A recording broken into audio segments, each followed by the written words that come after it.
Ah,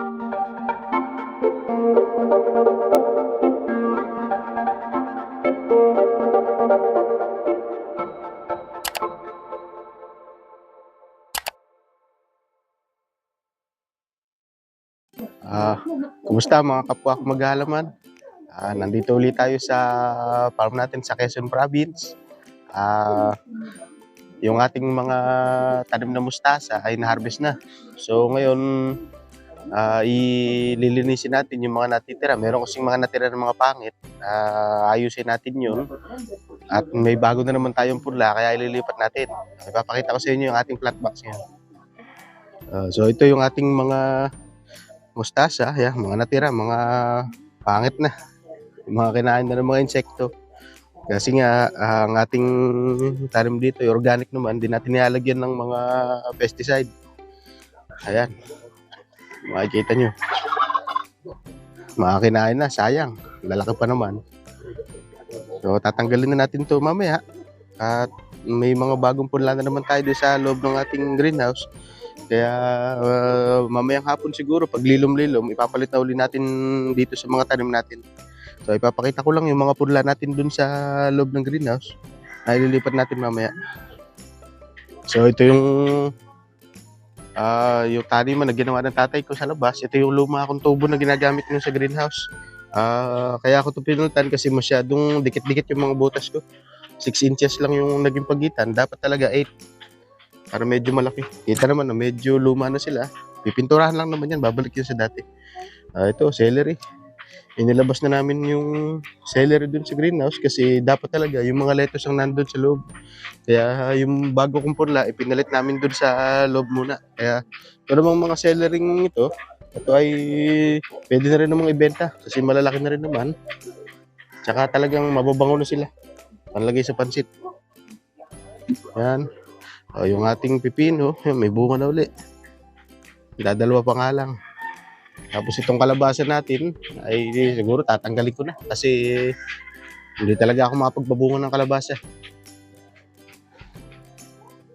Sasayang lang yung space, naharangan lang yung mga halaman sa ilalim. So ito, mga celery ito. Tapos yung nasa baba. Ayan, yung carrots. Saka yung repolyo natin na kinain na din ng insekto.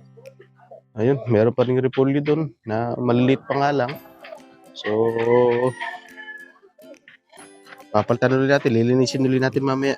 Pati itong mga damo na sumibol na sa baybay gilid. Pangit ng tignan, kaya lilinisin natin ito mamaya.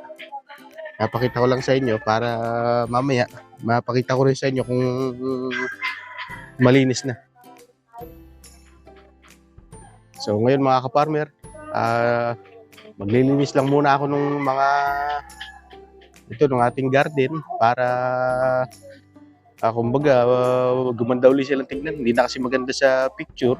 Tsaka dumadami yung insect talaga dito sa amin. Kaya dapat talaga manatiling malinis yung ating taniman. So mamaya papakita ko sa inyo kung anong magiging resulta. Medyo mainit lang dito sa amin ngayon. Kaya talagang medyo mapapalaban tayo ng konti. So mamaya na lang guys, mag-update ulit tayo.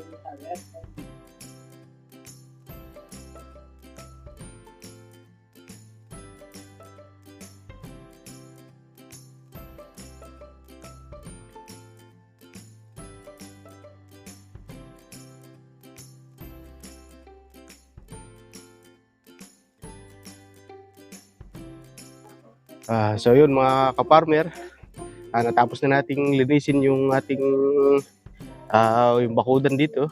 Medyo hindi nga lang ganun kaganda yung linis natin kasi ang dami langgam. I-sprayin mo natin sila ng pamatay ng langgam para lang mas madali tayo maglinis. Ito ipapakita ko sa inyo. Ito mga ka-farmer, medyo dami-dami pa ding damo pero nalinis na naman kahit paano para kanina. Ito nakita akong bayabas. Naisipan kong siguro parang magandang i-bonsai itong bayabas na ito. Medyo patataba-tabayin ko lang yung katawan. Tsaka ito na rin, itong aratilis. Medyo patatabayin lang natin din yung katawan.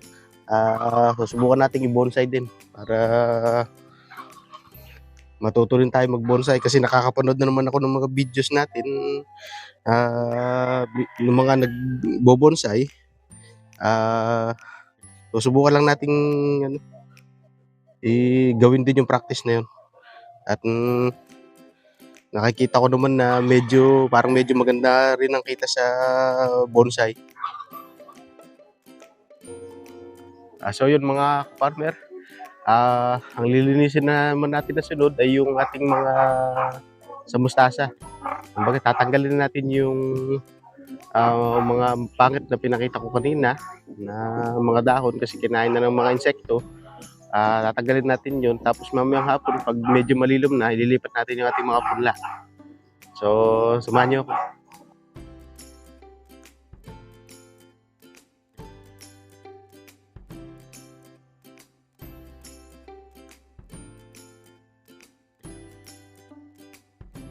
Mga ka-farmer, ito yung na-harvest nating mustasa. Ah, Talagang pangit na ang mga dahon, pamimilihan na lang natin.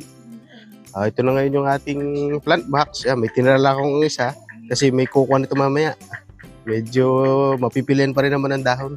Ayan, malinis na. Mamaya kakalikin na lang natin para medyo mabungkal ulit yung lupa. Tapos tsaka natin ililipat yung ating mga punla mamaya pag lilom-lilom na. Magandang hapon mga ka-farmer. Maglilipat tayo ngayon ng mga punla natin ng mustasa kasi medyo malilom na ngayon dito sa amin. Kaya, yun. Pakita ko sa inyo yung paglilipat natin. Pati na rin yung resulta kapag natapos na natin ilipat. Ito ngayon yung ating plant box. Wala nang laman na kahit anong halaman. Bubuwagagin na lang natin siya tapos lilipat na natin yung mga punla natin na mustasa. Ayan, binasa ko siya para mas madaling mailipat.